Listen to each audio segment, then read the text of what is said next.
Subscribe कीजिए हमारे YouTube channel को और बेल आइकन को दबाइए लेटेस्ट वीडियो की नोटिफिकेशन सबसे पहले पाने के लिए। हेलो दोस्तों, आज हम मराठी के चैप्टर में वेनिस स्थूल वाचन करेंगे। मुझे किसी का कमेंट्स आया था कि मुझे स्थूल वाचन पे वीडियो बनाना चाहिए, इसलिए मराठी पोर्शन के मुताबिक वेनिस चैप्टर आज हम शुरू करेंगे। तो अगर आपको मेरा ये वीडियो अच्छा लगे तो आप इसे लाइक कीजिएगा। अगर आप चैनल पे नए हैं तो प्लीज सब्सक्राइब कीजिएगा। तो चलिए शुरू करते हैं आज का वीडियो।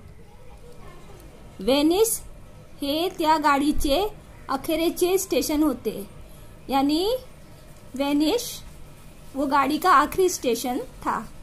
त्यामुळे रेल्वेचे 2 नौकर ऑल आउट असे अंग्रेजीतून आणि त्याच अर्थी इटालियन व फ्रेंच मधून ओरडत डब्यातून फिरत होते।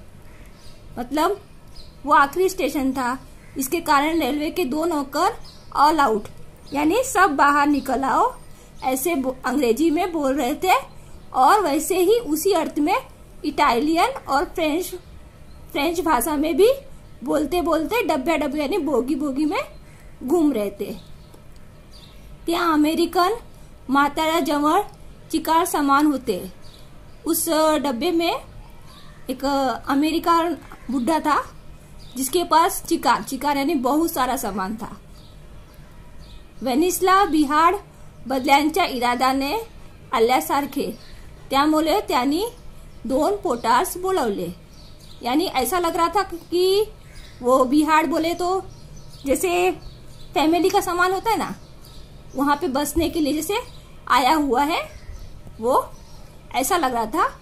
और त्यामुळे उसने अपने सामान को उठाने के लिए 2 पोर्टर्स यानी वहां पे जो कुली वगैरह होते हैं उनको बुलाया। मी त्या स्त्रियांचे औपचारिक आभार मानून माझी छोटी सी बैग घेऊन निघालो। मतलब मैं वहां पे जो स्त्रियां थी उनका आभार मान के अपनी छोटी सी बैग लेकर वहां से निकला। स्टेशनच्या बाहेर येऊन पाहतो तर रास्ता नव्हताच। अभी हम जैसे भी कोई स्टेशन पे जाते हैं, स्टेशन से बाहर निकलते हैं तो रास्ता वगैरह होता है ना, लेकिन ये जो वेनिस स्टेशन था वहां बाहर जाके देखा तो वहां पे रास्ता नहीं था। होता तो एक प्रचंड कालवा, यानी क्या था वहां पे, एक तालाब था। समझे, एखाद्या विस्तीर्ण नदी सारख्या। और वो तालाब कैसा था, बहुत बड़ी नदी के जैसा था। हाज तो ग्रैंड कॉनल, उस तालाब का क्या नाम था, ग्रैंड कॉनल। त्यात अनेक मोटर टॅक्सी म्हणजे लहान मोटर लॉन्चेस आणि मोठ्या यांत्रिक नावा उभ्या होता। और वहां पर वो क्या बोलते हैं, वो पानी में जो पानी की बोट होती है, जो मोटर की बोट होती है, वो सब वहां पर खड़ी थी। और बहुत बड़ी बड़ी यांत्रिक नाव जो मोटर से चलती ना, बड़ी बड़ी नावें, वो भी वहां पर खड़ी थी। वेनिजिया प्याजा असा त्याचा पुकार चालला होता। यानी जिसको वेनिजिया जाना है या जिसको पियाजा जाना है, ऐसे वो लोग पुकार रहे थे। जिस पे बैठना है वो वहां पर बैठ सकता था। टॅक्सीपेक्षा बस स्वस्त पडणार हे सांगायला काही अर्थत्वज्य लागत नाही। इसका मतलब है कि टैक्सी से जाओगे या बस से जाओगे तो हमें पता है कि बस से हमारा खर्चा कम लगेगा, तो उसके लिए अर्थत्वज्य यानी किसी इकोनॉमिक्स वाले को बुलाने की जरूरत नहीं है, वो हमें पता है। मी 80 लिराचे बोटाचे तिकट काढले। तो मैंने क्या किया, वो 80 यानी वो बोलते ना, जो ऐसा बोट जिसमें 200-250 लोग साथ में बैठ के जाते हैं, वैसे बोट का उसने टिकट निकाला। 1-2-100 यानी 200 प्रयासी पोटात घेऊन आमची नाव जुरात निकाली। वो 200 आदमियों को लेकर उनकी जो नाव थी वहां से निकल पड़ी।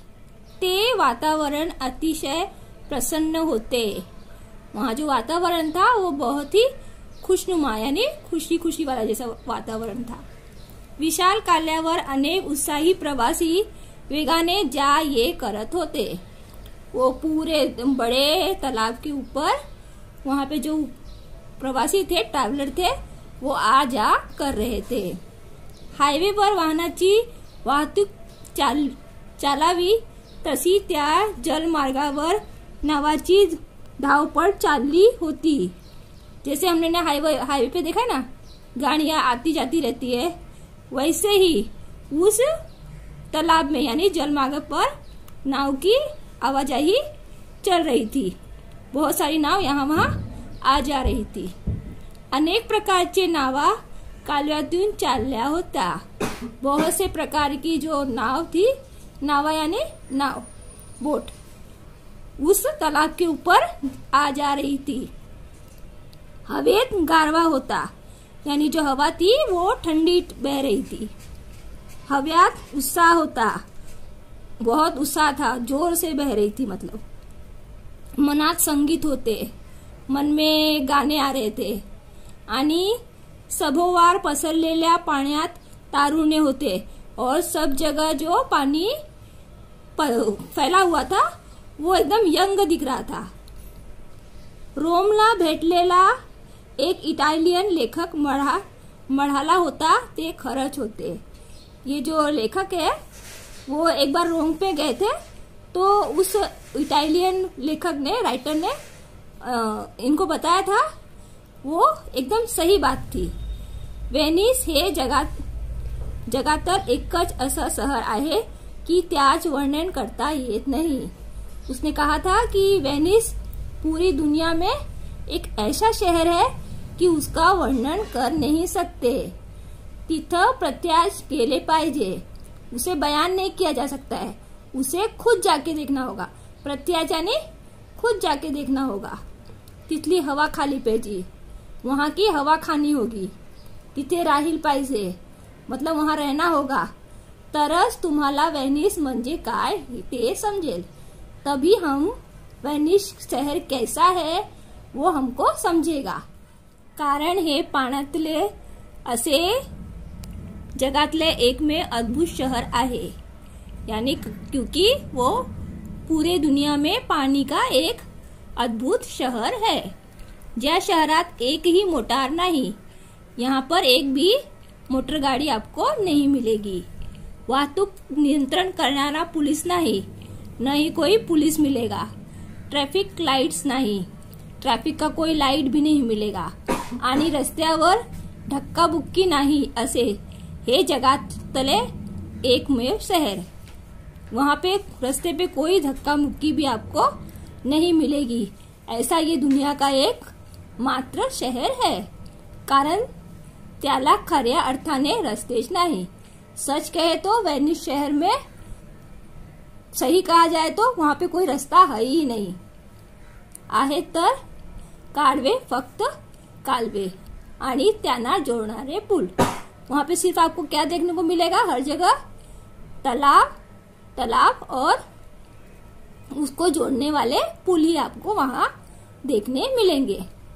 आईच्या गळ्यात मुलाने हात टाकावा तसे हे पुल, जैसे माँ अपने बेटे के गले पे हाथ डालती है, वैसा ही वहां पे जो पुल है एक दूसरे को पकड़े हुए है, यानी जोड़े हुए है।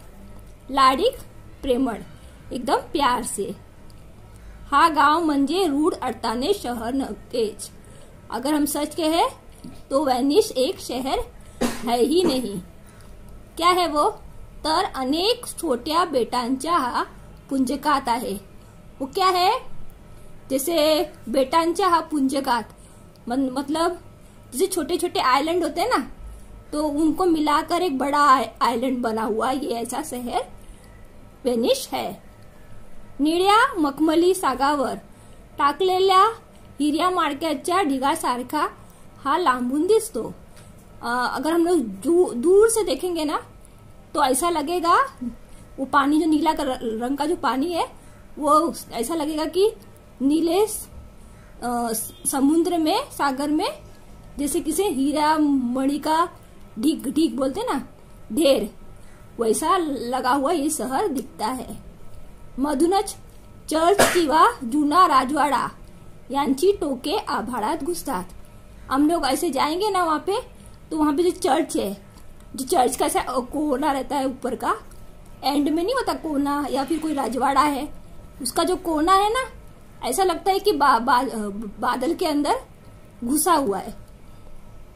ग्रँड किनाऱ्याच्या किनाऱ्यावर खुर्च्या टाकलेल्या सारख्या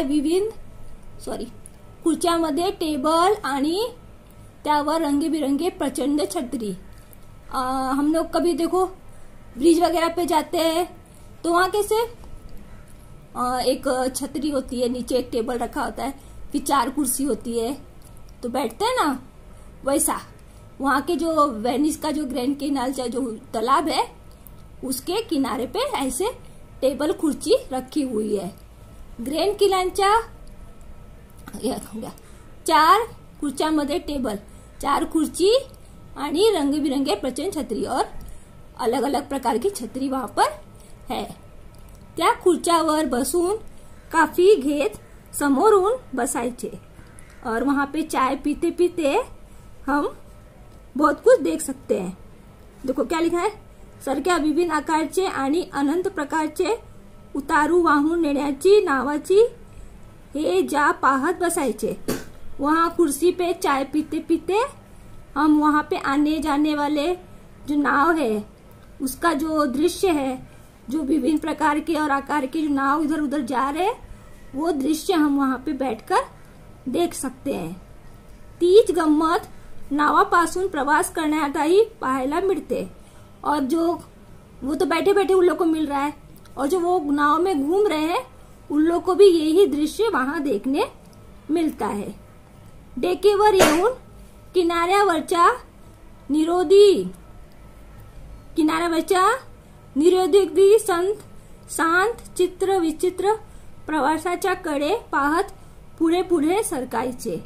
अभी डेकेवर आप डेके पे आएंगे तो जो किनारे पे निरोधी यानी जिनको कुछ काम धंधा नहीं होता, संत यानी स्टेबल, शांत, चित्र विचित्र प्रवासाकडून पाहून पुढे पुढे सरकायचे. हे शहर निरोधकासाठीच आहे असा शंका नाही, कारण इथे येणाऱ्या प्रवाशांना कसलीही घाई गर्दी नसते. मतलब जैसे हमारे यहाँ पे कैसे हम जैसे मुंबई गुजरात शहर में जाएंगे, दिल्ली में, तो कैसे सबको घाई रहता है कि जिसको बस मिले, रिक्शा मिले, जो मिलता है फटाफट अपने काम पे निकल जाते हैं. लेकिन यहाँ पे जो शहर है वो ऐसा लगेगा कि उनको कुछ काम धंधा ही नहीं है. वहां पे उनको एकदम फ्री बैठे हैं, और वहां के जो लोग हैं बिल्कुल आपको घाई में दिखेंगे ही नहीं. अगर हमारे जैसे लोग वहां शहर में जाएंगे ना तो ऐसा लगेगा कि क्या है, लोग कुछ काम धंधा ही नहीं है. समझे. न्यूयॉर्क, मुंबई, हाँगकाँग असा शहरातल्या धावडीपडीपासून हे नितांत सर्वस्वी अलिप्त आहे. मतलब जैसे न्यूयॉर्क, मुंबई, हांगकांग जो हमारा ऐसा शहर है जो भागदौड़ बड़ी जिंदगी जीते हैं, उनसे ये शहर जो वेनिस शहर है वो एकदम अलिप्त. अलिप्त बोलेगा तो एकदम छुपा हुआ, अलिप्त यानी एकदम हटके ये शहर है. समझे. वेनिस रस्ते म्हणजे पाण रस्ते असतात. त्याची कल्पना नसलेला एक मुनीम एकदा लंडनहून वेनिसच्या विमानाने आला. ये जो वेनिस शहर है जिसमें सिर्फ पानी के रास्ते होते, ऐसा एक मुनीम था. उसको पता नहीं था कि वेनिस के जो रास्ते हैं वो पानी से भरे हुए हैं. तो वहां तो लंदन से एक मुनीम आया था बाय एयर वहां पे वेनिस में. तो क्या हुआ, रस्त्यावर सगळीकडे पाणीच पाणी झालेले पाहून त्याने आपल्या मालकाला तार केली. उसने तो देखा नहीं था कभी वेनिस शहर, और उसको पता नहीं था कि वेनिस पानी के ऊपर तैरता हुआ कोई शहर है. तो उससे लगा कि पानी में पूरा शहर है. तो उसने क्या किया, अपने जो मालिक है उसको तार किया, यानी पहले के जमाने में एक मैसेज करते थे अर्जेंट। तो उसने क्या लिखा, वेनिस मध्ये पूर आला है। उसने जो पानी देखा उसको लगा कि वेनिस में बाढ़ आई हुई है। सगळे रास्ते पाण्यात तुंबून आहे, यानी वहां के जो रास्ते हैं पूरे पानी से डूब गए हैं, यानी पूरा भर गया है। परत येऊ का पूर ओसरे पर्यंत वाट पाहू ते कड़वा। तो बोल रहा है कि मैं वापस आ जाऊं क्योंकि यहाँ पे बाढ़ आई हुई है, या फिर बाढ़ का पानी कम होने तक वेट करूं, ये मुझे आप बता दीजिए। ये आदमी कितना इनोसेंट है ना, उसको पता ही नहीं है। तो अगर हम लोग भी चले जाएंगे, अभी हम लोगों ने देखा नहीं है, अगर ऐसे देखेंगे कि कोई शहर है पानी के ऊपर, तो हमें भी ऐसा लगेगा कि वहां पे बाढ़ आई है। उसको भी ऐसा ही लगा, तो वो इसमें बताया है कि हम भी अगर जाएंगे तो ऐसा लगेगा कि वहां बाढ़ आई है। वेनिस म्हणजे अफाट जलदर्शन। वेनिस का मतलब है वहां पे सिर्फ केवल ही केवल आपको पानी ही देखने को मिलेगा। वेनिस म्हणजे केवल कालव्याचे नव्हे तर कालव्यातही तरंगाने शहर। वेनिस का मतलब सिर्फ तालाब ही नहीं है, मतलब वेनिस का मतलब वेनिस एक तालाब के ऊपर तैरता हुआ शहर भी है। एक प्रचंड उत्साह आणि उत्सव। 2 दिवसाच्या निवांत मुक्कामानंतर हे गोड कलासक्त आणि निळ्या पाण्यावर तरंगणारे शहर सोडताना मनाला खूपच हुरहुर वाटली। अभी वहाँ 2 दिन रहे उन लोग, तो उनको जब ये शहर छोड़ना पड़ा तो उनको वो शहर छोड़ने में उनको बेचैनी होने लगी, समझे। तो ऐसे ये शहर पानी में बसा हुआ शहर है, आप भी कभी जाके देखिएगा, आपको अच्छा लगेगा, समझे। ऐसे तो ये लेसन बहुत अच्छा है। वेनिस का मतलब क्या था कि पूरा जो शहर है वो पानी के ऊपर है और ये बहुत ही खूबसूरत शहर है, ठीक है।